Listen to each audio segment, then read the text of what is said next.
नमस्ते। आपका अरविंद गणेश दामले चैनल में स्वागत है। मैं अरविंद दामले प्रस्तुत कर रहा हूँ प्रेषित का 13वां भाग। और फिर एक वकील ने कहा, तो फिर कानूनों का क्या? और फिर प्रेषित ने जवाब दिया, तुम्हें नए नए कानून बनाने में मज़ा आता है और उन्हें तोड़ने में और भी मज़ा आता है। जैसे समुंदर के किनारे खेलने वाले बच्चों को रेत के किले बनाने में मज़ा आता है और एक ही क्षण में उन्हें गिरा देने में और भी मज़ा आता है, और फिर वे बच्चे हंसते हैं। पर जब तुम रेत में किले बनाते हो तो समुंदर और भी रेत किनारे पर ले आता है, और तुम जब वे किले गिरा देते हो तो समुंदर भी तुम्हारे साथ हंसता है। पर समुंदर तो सीधे साधे निर्दोष बच्चों के साथ हंसता है।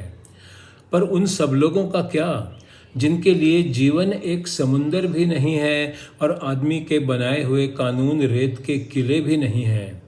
उनके लिए जीवन एक कड़ी चट्टान है और कानून छिन्नी और हथौड़े हैं, जिनकी मदद से आदमी पत्थर को खुद जैसा रूप दे देता है। और उस जन्म से ही लंगड़े का क्या, जिसे नाच सकने वाले सबके बारे में मत्सर महसूस होता है। और उस बैल का क्या जिसे अपने गर्दन पर रखा हल धीरे धीरे अच्छा लगने लगता है। और जंगल में खेलने कूदने वाले हिरन छिछोरापन कर रहे हैं ऐसा उसे लगता है।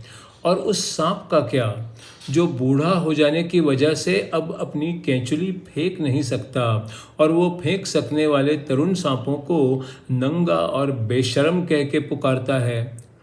और उन आदमियों का क्या जो शादी की दावत के समय जल्दी ही पहुंच जाते हैं, भरपेट खाते हैं और जाते समय कहते हैं कि लोगों ने ज़्यादा खाना अच्छा नहीं होता, और वो कानून के भी खिलाफ है। इन सब के बारे में मैं क्या कहूँ? मैं इतना ही कह सकता हूँ कि ये सब लोग भी धूप में ही खड़े होते हैं, पर इनकी पीठ सूरज की ओर होती है।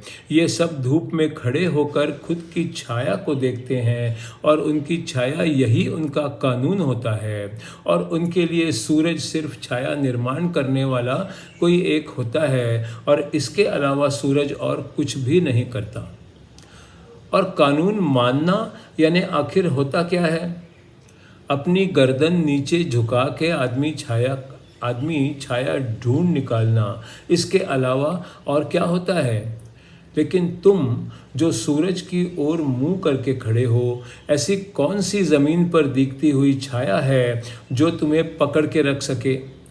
तुम जो हवा के साथ रोज़ सफ़र करते हो, उस तुम्हें कौन सा कुतुबनुमा जो दिशा दिखाने वाला होता है सही दिशा दिखा सकेगा? अगर तुम तुम्हारी पीठ पर बंधा हुआ हल फेंक दोगे और किसी भी हवालात से दूर ही रहोगे, तो ऐसा कौन सा कानून है जो तुम्हें बांध के रखेगा? अगर तुम किसी जंजीरों से बंधे आदमी की जंजीरों से दूर रहोगे और फिर तुम अपनी मर्जी के मुताबिक नाचोगे, तो तुम्हें किस कानून का डर सताएगा? और अगर तुमने सारे कपड़े फाड़ दिए पर किसी के रास्ते में नहीं फेंके, तो कौन तुम पर कोई भी आरोप कर सकेगा?